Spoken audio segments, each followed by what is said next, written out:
मित्रों, महाकवि सुशील के समग्र काव्य खंड 2 से मैं कविताओं का पाठ कर रहा हूँ।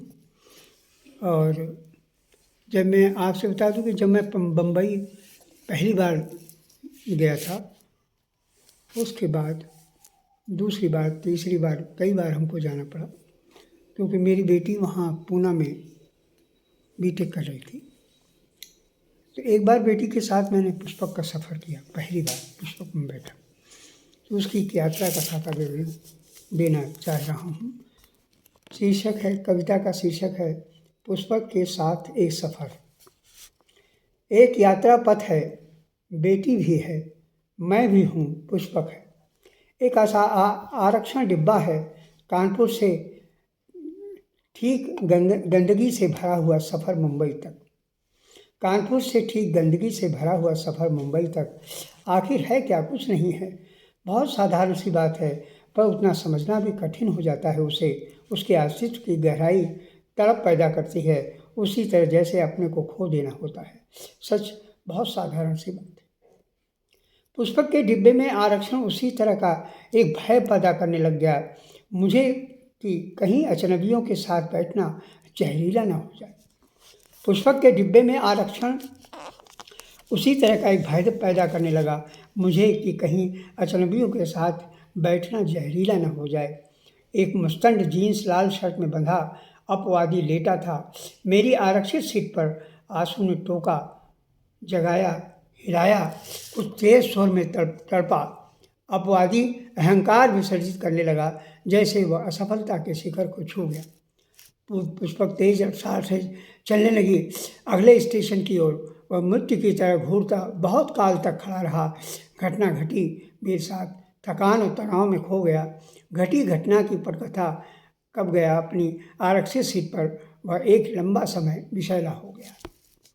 देखिए, वो मेरी आरक्षित सीट पे एक लेटा था, बड़ा लंबा तिरंगा था। उससे कहा गया, मेरे साथ मुझे आंसू पहुँचाने गए थे, और उसने उससे कहा कि आप उतर जाइए, मेरी सीट है। तो वो उतरा और उसे बड़ा ज़ोर से घूरने लगा। तो मुझे लगा कि कहीं कुछ हो ना जाए। एक लंबा विषैला हो गया। विषैला समय दोगुना हो गया, ठीक अंधकार की तरह। इतना तो निश्चित है कि इस आरक्षण के दर्द को पूरा शरीर भुगतेगा। पूरी यात्रा में कानपुर से मुंबई तक आरक्षण के इस डिब्बे में कुछ इसी तरह के जींसधारी छूटकर भागते, इनकार करते, संघर्ष के खेल रहे थे मेरी तरफ। 12 जोड़ी आँखों का घूरने लगा अर्थ। मैं भय स्वप्न बेटी के साथ लेकर अंदर से कंपित था। कैसी होगी पूरी यात्रा? उस डिब्बे में जो लोग बैठे हुए थे सब मुस्तंडी थे। 6 सीटें थीं, 6 पर ही वही लेटे हुए थे, और बड़ी 6 की आँखें मुझे घूर रही थीं।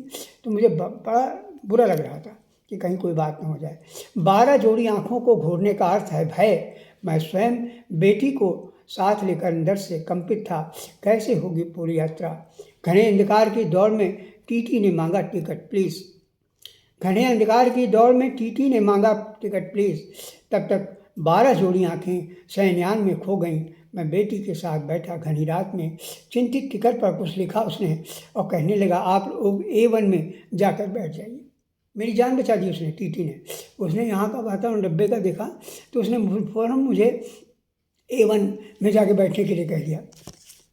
आप लोग A1 में जाकर बैठ जाइए। मैंने बचने की कोशिश की, पर वह बोला, वहाँ एक बुज़ुर्ग हैं, कोई दिक्कत नहीं होगी, उनको हो सके तो नीचे सीट पर एडजस्ट कर लीजिएगा।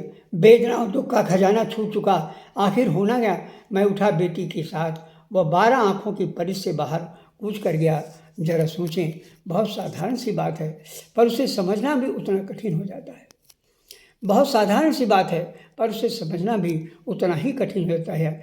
और अंतिम देखिए, यात्रा पथ का शरण स्थल खिड़की से दिखता हुआ अनंत आकाश, खुला वातायन, पर घने अंधकार में बस से बदतर हो रही वस्तुएं, कुछ दिख नहीं रहा है बाहर। बस पुष्पक की गति स्वर का वाद्य यंत्र ठीक कर रहा है मन का जटिल तर्क। लगा कि एक नदी सागर में मिलकर घट जाएगी। बहुत साधारण सी बात है, पर उसे घटना उतना ही कठिन हो जाता है। बहुत साधारण सी बात है, पर उसे घटना उतना ही कठिन हो जाता है।